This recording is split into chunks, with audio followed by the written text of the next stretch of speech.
Nah, apa aja sih tahap-tahap perencanaan itu?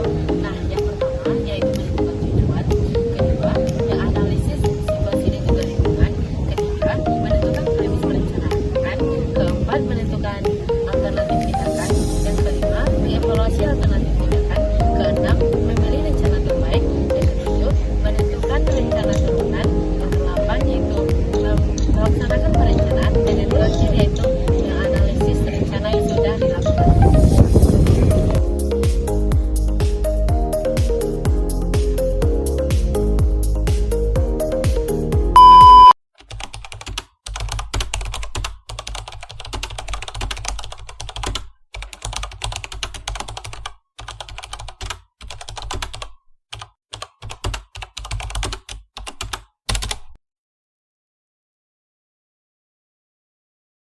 Nah, mengapa sih perencanaan itu penting dalam satu hubungan?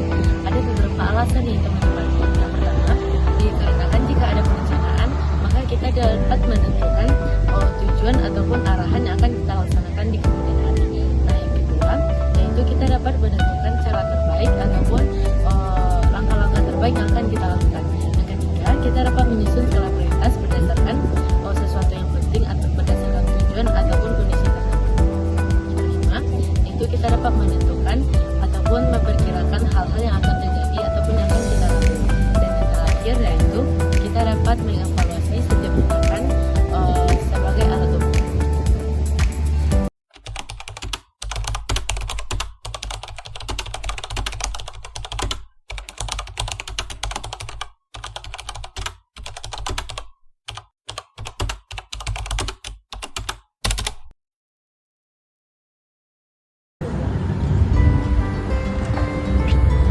Pengembangan ilmu perencanaan wilayah dan kota di Indonesia terus berkembang, dimulai dengan adanya lembaga pendidikan perencanaan wilayah dan kota yang ada di Institut Teknologi Bandung, yaitu Teknik Planologi pada tahun 1959.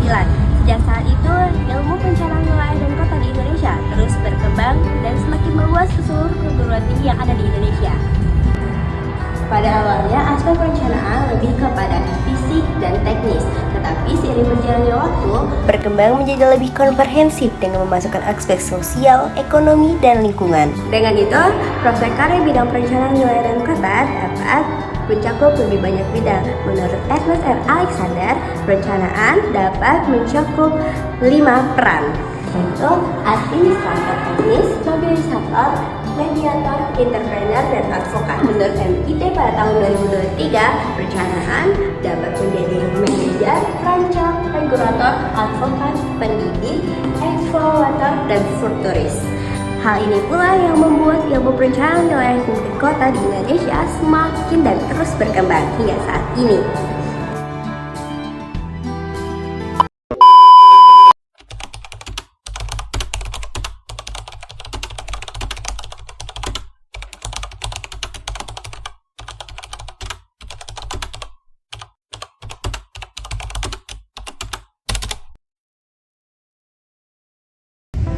Perbedaannya yaitu ruang lingkup wilayah memiliki cakupan yang lebih luas dan batas yang lebih samar seperti provinsi, kabupaten, dan negara.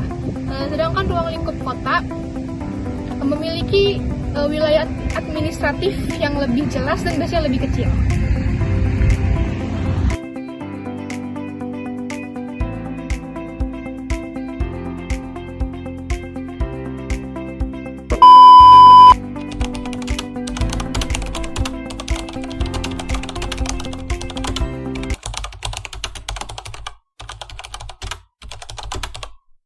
Yang pertama yaitu wilayah. Substansi kajiannya lebih bersifat makro, seperti sumber daya alam dan lingkungan.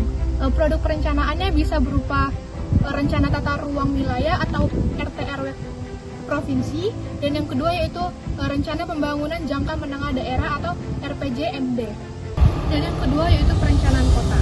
Substansi kajiannya lebih bersifat mikro dan detail, seperti tata guna lahan, transportasi, dan perumahan.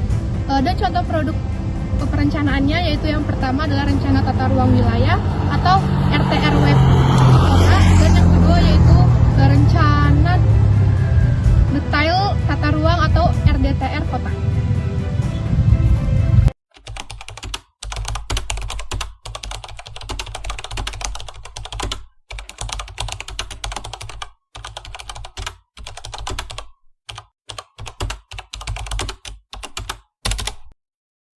Dalam bidang perencanaan wilayah dan kota terdapat berbagai permasalahan utama. Yang pertamanya yaitu permasalahan dalam aspek lingkungan, seperti banjir yang disebabkan oleh kurangnya pengelolaan sistem drainase. Terus ada polusi udara yang disebabkan oleh tingginya aktivitas transportasi dan industri. Yang kedua, permasalahan dalam aspek sosial, seperti kemiskinan di perkotaan akan membentuk pemukiman kumuh dan ketidakmerataannya fasilitas umum untuk publik. Yang ketiga, permasalahan dalam aspek ekonomi. Salah satunya ketimpangan ekonomi antar wilayah. Biasanya pertumbuhan ekonomi akan tinggi pada wilayah yang berkembang pesat, contohnya seperti perkotaan. Sedangkan sebaliknya, pertumbuhan ekonomi yang rendah biasanya terjadi pada wilayah yang kurang berkembang, sepertinya contohnya itu pedesaan. Yang terakhir adalah permasalahan dalam infrastruktur, keterbatasan fasilitas pendidikan dan kesehatan di beberapa wilayah, contoh seperti wilayah pedesaan belum memadai. Hal ini dapat mempengaruhi kualitas hidup masyarakat.